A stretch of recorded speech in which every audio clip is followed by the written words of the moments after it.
বক্তৃতায় শুনে থাকি যে বাংলাদেশ জাতীয়তাবাদী দল বিএনপি অথবা শহীদ রাষ্ট্রপতি জিয়াউর রহমান অথবা দেশনেত্রী বেগম খালেদা জিয়া আমরা আমাদের দলের প্রধান দুই নেতা নেত্রী ওনারা বলে এবং আমাদের দল আমরা বলে রাজাকারকে প্রতিষ্ঠিত করেছি। আমরা বলে রাজাকারের গাড়িতে পতাকা দিয়েছি তাদেরকে মন্ত্রী বানিয়ে। এরকম অভিযুক্ত তারা করে থাকে শেখ হাসিনা করে, তার সাথে তার দলের অন্য নেতৃবৃন্দ করে। মৌলানা নুরুল ইসলাম নামে এক ব্যক্তি আওয়ামী লীগের নমিনেশন পেয়ে 1996 সালের নির্বাচনে জয়ী হয় জামালপুর থেকে। জামালপুর থেকে মৌলানা নুরুল ইসলাম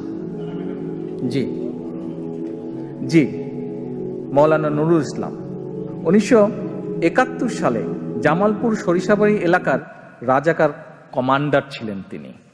শেখ হাসিনা কিন্তু তাকে শুধু নমিনেশনই দেয়নি, নমিনেশন পাবার পরে সে নির্বাচিত হলো এবং তাকে ধর্ম প্রতিমন্ত্রী শেখ হাসিনা বানিয়েছিল।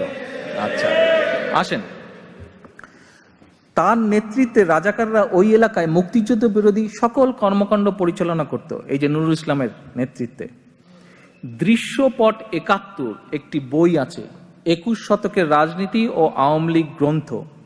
এই বইয়ের 45 নম্বর পৃষ্ঠায় যদি আপনারা যান, এই রাজাকার সম্পর্কে সকল তথ্য আপনারা পাবেন। বাংলাদেশের ইতিহাসে আওয়ামী লীগই প্রথম যারা একজন তালিকাভুক্ত, শেখ মুজিবের সময় যে রাজাকারদের তালিকা করা হয়েছিল এবং যেই কজনের বিচার হয়েছিল, এই নুরুল ইসলাম হচ্ছে ওয়াজ ওয়ান অফ দেম, যার বিরুদ্ধে সত্যিকারভাবে রাজাকার আইনে সত্যিকারভাবে রাজাকার হিসাবে মানে অফিসিয়ালি যার বিরুদ্ধে এলিগেশনস আছে, কেসেস আছে এবং বিচার হয়েছিল। যতটুকু মানে 18 মাস সে বোধহয় জেলেও ছিল। আচ্ছা, শেখ হাসিনার বাপ যাকে রাজাকার বলল, শেখ হাসিনার বাপ যাকে শেখ মুজিবুর রহমান যাকে রাজাকারের আইনে বিচার করলো, 18 মাস জেল খাটলো, তাকে শেখ হাসিনা মন্ত্রী করলো, তাকে শেখ হাসিনা এমপি বানালো। আমরা ওই বিতর্কে যেতে চাই না, তবে এটা হচ্ছে স্বাভাবিক সেন্সের ব্যাপার বা ইতিহাসের ব্যাপার বা তথ্যের ব্যাপার।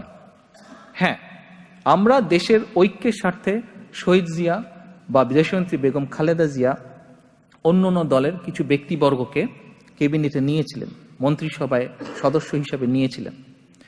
তাদের কারো বিরুদ্ধে শেখ মুজিবের সময় বা শেখ হাসিনার অন্য শাসন আমলেও তাদের কারোর বিরুদ্ধে শেখ মুজিবের সময় অফিসিয়ালি রাজাকারের